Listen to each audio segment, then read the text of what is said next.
एक गाड़ी जंगलों के बीच से गुजर रही होती है। उसका पहिया एक मेटल की वस्तु से टकराता है और विस्फोट होता है। एक बच्चा स्कूल से अपने घर की तरफ जा रहा होता है। उसे पास की झाड़ियों में एक खिलौना दिखाई देता है। बच्चा खिलौने की तरफ बढ़ता है और एक विस्फोट होता है। विस्फोट में उड़ती है गाड़ी, उड़ता है खिलौना, उड़ते हैं चिथड़े और उड़ जाता है मनुष्य की मनुष्यता का खोखला दावा। उस मेटल की वस्तु का नाम है लैंडमाइन। लैंडमाइन ये नहीं जानता कि उसके बारूद के टुकड़ों के साथ साथ हवा में जिसके टुकड़े तैर रहे हैं वो कौन था। कोई 6 महीने का बच्चा, कोई 90 साल का बुजुर्ग, या अपनी आंखों में कल के सपने लिए हुए 17 साल की कोई लड़की। नमस्कार, मैं हूं प्रबुद्ध सौरभ और दुनिया के सबसे प्रसिद्ध भाषणों और उनके विश्लेषण की सीरीज द माइटी माइक वक्त, वक्ता और वक्तव्य में आपका स्वागत करता हूं।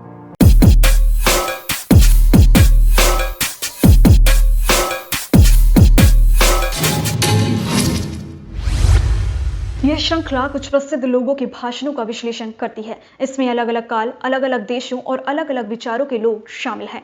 ये भाषण अलग अलग परिस्थितियों में दिए गए थे।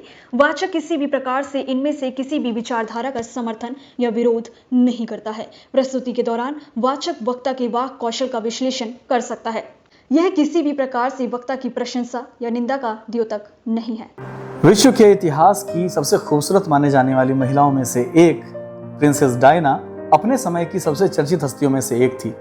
सिर्फ इसलिए नहीं कि वो प्रिंस ऑफ वेल्स यानी प्रिंस चार्ल्स की पत्नी थी, बल्कि इसलिए भी कि इतनी बड़ी हस्ती होने के बावजूद वो सामाजिक उत्थान के कार्यों में हमेशा लगी रहती थी। सिर्फ पर्दे के पीछे से नहीं, बल्कि जमीन पर उतरकर। जहां 1987 में एड्स के रोगियों के साथ फोटो खिंचवाकर प्रिंसेस डायना ने उन्हें दुनिया की मुख्य धारा में लाने का काम किया, वहीं उन्होंने अंगोला को लैंडमाइन फ्री बनाने का एक संकल्प लिया और इसी संकल्प यात्रा के दौरान उन्होंने कई भाषण दिए। उनमें से ही जून 1997 में दिए गए एक भाषण की बात हम यहाँ आज कर रहे हैं। लेडीज एंड जेंटलमैन, आप सबका यहाँ आना इसलिए महत्वपूर्ण है कि दुनिया के सबसे पिछड़े इलाके में जिंदगी, शरीर के टुकड़े और जमीनों का जो नुकसान हो रहा है उसके बारे में बाकी दुनिया को कुछ भी पता नहीं है। मैं भी अंगोला आने से पहले इन सब बातों से अनभिज्ञ थी। आज मैं इसके बारे में आपसे कुछ बात करना चाहती हूँ। लैंडमाइन एक छुपी हुई मौत है।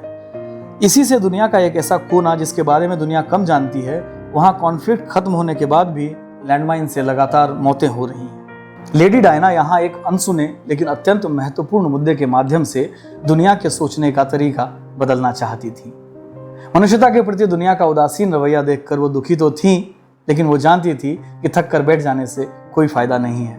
उन्हें यह तो नहीं पता था कि दुनिया बदलेगी या नहीं बदलेगी, लेकिन उन्हें यह पता था कि उन्हें खुद को नहीं बदलना है और अपने प्रयास हमेशा जारी रखने हैं। दुष्यंत कुमार कहते हैं, वो मुतमईन है कि पत्थर पिघल नहीं सकता, मैं बेकरार हूं आवाज में असर के लिए। प्रिंसेस डायना अपनी आवाज में असर लाने की कोशिश कर रही थी, लेकिन इन धमाकों की आवाज दुनिया तक नहीं पहुंच रही है। अपनी अपनी व्यस्तताओं में गुम दुनिया को इस बात से कोई फर्क नहीं पड़ रहा है कि इन लैंडमाइंस की वजह से हर महीने 800 लोग मारे जा रहे हैं और लगभग 1200 घायल हो रहे हैं। 10 मिलियन आबादी वाले इस इलाके में 15 मिलियन लैंडमाइंस होने की खबर है।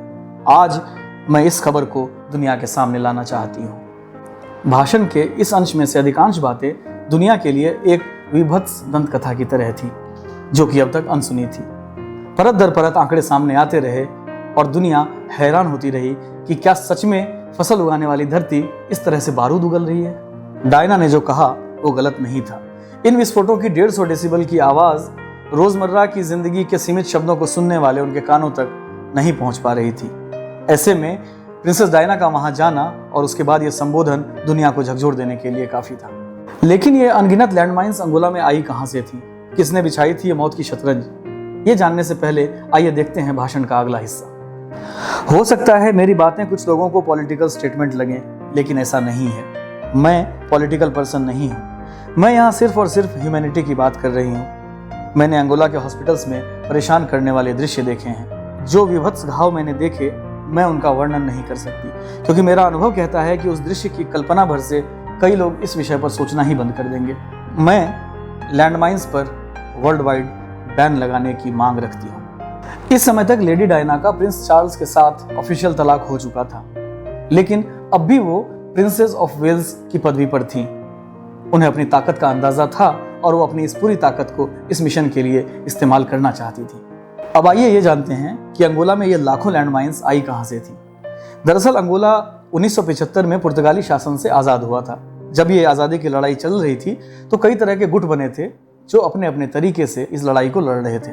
लेकिन आज़ादी मिलते ही इनमें से दो प्रमुख गुटों में आपस में ही सत्ता को लेकर भयंकर संघर्ष होने लगा। यह लड़ाई धीरे धीरे एक गृह युद्ध में बदल गई। हालांकि इसे गृह युद्ध की जगह सूडो वर्ल्ड वार बोलना अधिक सही होगा, क्योंकि दुनिया के कई बड़े देश इसमें प्रत्यक्ष या परोक्ष रूप से हिस्सा ले रहे थे। MPLA यानी people's movement for the liberation of Angola को कई कम्युनिस्ट देशों का साथ प्राप्त था, जबकि वहीं यूनिटा यानी national union for the total independence of Angola को अमेरिका और साउथ अफ्रीका जैसे देश सपोर्ट कर रहे थे। दुनिया इस लड़ाई को USA और सोवियत संघ के वर्चस्व की लड़ाई के रूप में देखती है। इस लड़ाई की कहानी अपने आप में बहुत लंबी है, लेकिन हम उसमें से वही हिस्सा चुन रहे हैं जो हमारी इस चर्चा के लिए जरूरी है। इस युद्ध के दौरान दोनों पक्षों ने अपनी अपनी गुरिल्ला रणनीति को अपनाते हुए अंगोला की धरती को लगभग 15 मिलियन लैंडमाइन से पाट दिया। ईश्वर जाने ये कौन सी देशभक्ति थी जिसे साबित करने के लिए अपनी मां का सीना चीरना पड़ा। लड़ाई 1991 में खत्म हो गई थी। हालांकि कुछ लोग कहते हैं कि उसके बाद भी ये लड़ाई किसी न किसी रूप में 2002 तक चलती रही। बहरहाल उन दिनों अंगोला में एक कदम चलना भी दूभर हो गया था। ऐसे में प्रिंसेस डायना ने वहां का दौरा किया और उसके बाद दुनिया के सामने आया अंगोला का असली दर्द। मैंने अंगोला की इस त्रासदी के 3 पहलू देखे। पहला, गंभीर रूप से घायल लोग और हाथ पैर काटते हुए डॉक्टर। दूसरी चीज मैंने देखी, इलाज और साधनों का अभाव। रेड क्रॉस और दूसरे NGO अच्छा काम तो कर रहे हैं, लेकिन वो अब भी अपर्याप्त है। अगर एक बच्चे को नकली पैर या हाथ लगाया जाता है तो उम्र के साथ साथ उसके प्रोस्थेटिक लिम्स में कई तरह के एडजस्टमेंट करने पड़ते हैं, जो कि उसकी जिंदगी का भार 2000 से 3000 पाउंड तक बढ़ा देंगे, जो कि एक गरीब देश के लिए बहुत ज्यादा है। अंगोला में हर 334 लोगों में से एक बिना हाथ या बिना पैर के हैं। क्या ऐसा हथियार बनाने वाले देश इस बर्बादी के बारे में कुछ नहीं सोचते? और तीसरी चीज जो मैंने देखी वो है हेलो ट्रस्ट का काम। हेलो ट्रस्ट इन लैंडमाइंस को हटाने में महत्वपूर्ण भूमिका निभा रहा है और मैं उसके कार्य की सराहना करती हूँ। हेलो ट्रस्ट एक नॉन गवर्नमेंट ऑर्गेनाइजेशन है जिसका head office Scotland, United kingdom में है। इसका काम है युद्ध की विभीषिका के बाद बचे हुए मलबे और हथियारों के टुकड़ों को वहां से हटाना। हेलो ट्रस्ट लगातार दुनिया के कई देशों में काम करता है और लैंडमाइंस को हटाने में इनकी एक्सपर्टीज है। इसलिए अंगोला की लैंडमाइंस हटाने के लिए भी हेलो ट्रस्ट ने अपना योगदान देना शुरू कर दिया था। अंगोला में गृह युद्ध समाप्त होने के बाद लाखों शरणार्थी वापस आ रहे हैं। अज्ञानता और अपनी धरती पर आकर अपने घर पहुंचने की जल्दी में लोग लैंडमाइन को छू रहे हैं और अपनी जान गंवा रहे हैं। कई एजेंसीज माइन अवेयरनेस का काम कर रही हैं, लेकिन अगर स्कूल में बच्चों को और बाहर बड़ों को इनके बारे में बताया जाए तो शायद कुछ जानें बच सकती हैं। यह सब देखकर मैं एक निष्कर्ष पर पहुंची हूं। अगर कल के कल भी दुनिया लैंडमाइंस को बैन करने का फैसला कर लेती है तो भी इसका दर्द गरीब देश के लोगों को लंबे समय तक झेलना पड़ेगा। मनुष्य मर जाता है, लेकिन उसके किए बुरे कर्म यहीं रह जाते हैं। उस समय तक दुनिया भर में 110 लैंडमाइंस होने की बात कही जाती है। उनमें से 1/3 लैंडमाइंस अफ्रीका में थे और उनमें से भी सबसे अधिक अंगोला में। रेड क्रॉस, हेलो और ऐसी कई संस्थाएं वहां काम कर रही थी, जिसकी तारीफ डायना ने की। लेकिन डायना को भी पता था कि अगर आज से भी कदम उठाए गए तो इसका लाभ मिलने में 2 पीढ़ियां खप जाएंगी। डायना ने कहा था कि मनुष्य मर जाता है, लेकिन उसके बुरे कर्म यहीं पर रह जाते हैं। लेकिन दूसरी तरफ यही बात सदकर्मों पर भी लागू होती है। इस भाषण के कुछ ही दिनों बाद दुर्भाग्य से एक कार क्रैश में डायना की असमय मृत्यु हो गई, लेकिन उनका उद्देश्य जीवित रहा। दिसंबर 1997 में ओटावा ट्रीटी के अंतर्गत 133 देशों ने लैंडमाइंस को बैन करने के रिजोल्यूशन पर हस्ताक्षर किए, और अगर ये हस्ताक्षर हुए तो इसका अधिकांश श्रेय जाता है लेडी डायना को, जिन्होंने कहा था लैंडमाइंस को हटाना एक धीमा काम है, इसलिए मैं चाहती हूँ कि पूरी दुनिया इसके लिए आगे आए।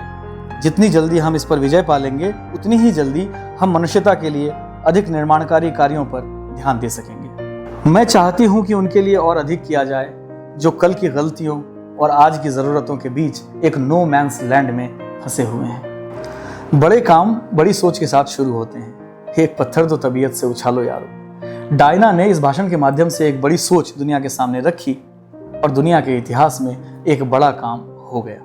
द माइटी माइक के अगले एपिसोड में हम मिलेंगे एक और बड़े भाषण के साथ जो दिया किसी महत्वपूर्ण व्यक्ति ने किसी महत्वपूर्ण मुद्दे पर। तब तक के लिए इस चैनल को सब्सक्राइब कर लीजिए, क्योंकि कहानियां अभी बाकी हैं। द माइटी माइक के पहले एपिसोड के बाद मैंने आपसे कहा था कि अगर कोई प्रश्न हो तो आप पूछ सकते हैं, तो कई प्रश्न आए जिसमें से एक महत्वपूर्ण प्रश्न था जिसका उत्तर मैं देना चाहूँगा यहाँ पर। उन्होंने पूछा कि अक्सर ट्रांसलेशन में जो भाव होता है वो खो जाता है, तो आप सब शब्दानुवाद कर रहे हैं या भावानुवाद कर रहे हैं? तो दरअसल मैं जो कर रहा हूँ वो आप ये समझें कि सर्कमस्टेंसेस की स्टडी और उनके बोले गए शब्दों को मिलाकर जो उस बात का निकटतम भावानुवाद बनता है वो मैं इसमें कर रहा हूँ, और वही मेरे ख्याल से श्रेष्ठतम है, वही बेस्ट है, और ताकि वो अपने मूल रूप में, बेस्ट रूप में आपके सामने प्रस्तुत हो सके। तो देखते रहिए द माइटी माइक।